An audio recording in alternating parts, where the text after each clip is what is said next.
Hi guys, it is Brian and I am here to show you 3 bottles that I am very excited about that I've been holding on to, and I'm going to be drinking them pretty soon. I don't exactly know who I'm going to be drinking them with.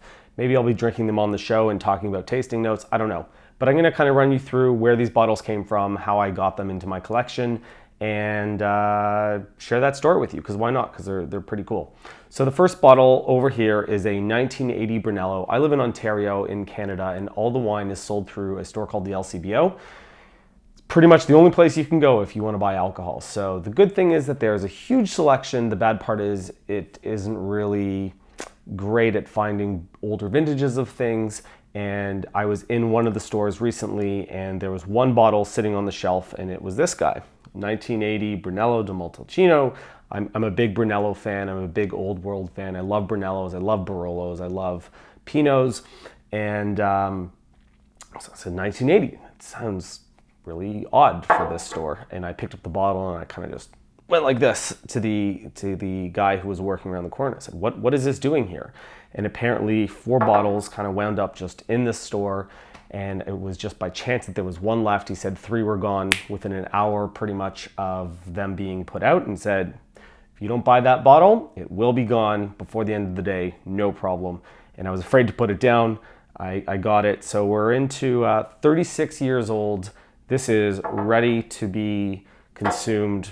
Great steak. I don't know exactly what I'm going to do with it. Maybe a lamb bolognese or something, but 1980 Brunello, ready to go. Looks like the bottle's in great condition. There's basically no evaporation, and this thing is going to be awesome. I actually don't think I've had too many aged Brunellos, so this is going to be interesting for me. Moving on. I'm going to tell the story about how I got these 2 bottles because they kind of came from the same place. And basically I was in LA and someone said to me, you have to go to a wine bar called Augustine. If you live in California and you're close to the Los Angeles area, Beverly Hills, take a trip up to Sherman Oaks, Augustine Wine Bar. There's a link below to their website. Check out their Instagram. What's really neat about this place is lots and lots and lots of vintage wines that you can get by the glass. There's lots of stuff by the bottle, but by the glass you can get a lot of 1970s, 1980s stuff, and it's really reasonably priced. So I went in there and they've got this blackboard, and they'll pull some stuff out of their cellar and put it up on the blackboard, and you can get whatever it is by the glass, and then as they go through that bottle, they'll pull something out from their cellar, put something else on the blackboard, try a glass of that.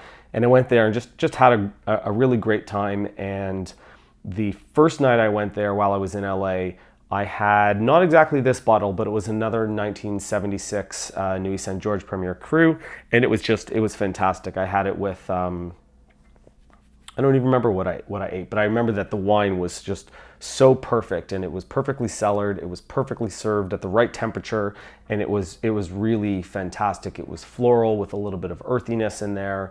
The tannin structure was still there, long, really complex.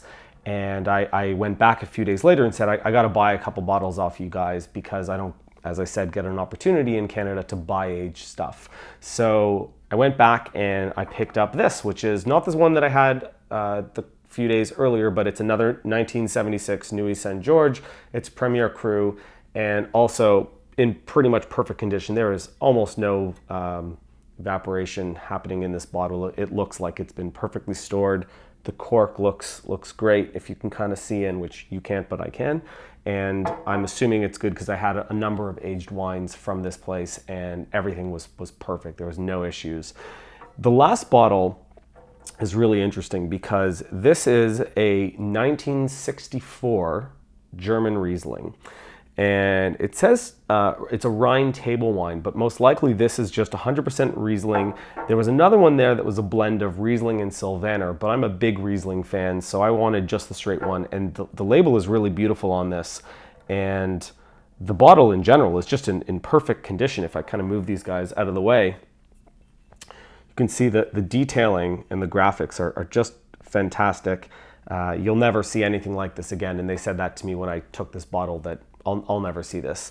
If you're wondering the price, by the way, on what I paid for each of these bottles, this was $195 Canadian, so about 150 US dollars.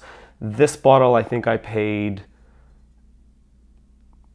maybe it was $140 US, and this bottle was $100. It is a half bottle. It's not $750. It's $375. It's smaller, but also looks like it's in great condition. There's basically no evaporation. What was really neat is when I started talking to the owners, who are really, really, really great guys. You better believe the next time I'm in LA, I'm going right back to that wine bar. And I've been to a number of wine bars in LA and in other places around the world, and they're all great. But Augustine, just for that aged wine list, is really fantastic. And they ended up opening for me what they thought was a 1949 German Riesling. Now, it didn't have a label on it. It was a bottle like, you know, whatever, that didn't have any label on it. And I said, how do you know it's 1949? And they said that they're pretty sure because it was next to two 1949s of the exact same bottle shape, size in the cellar when they purchased it off whoever it was who sold it to them.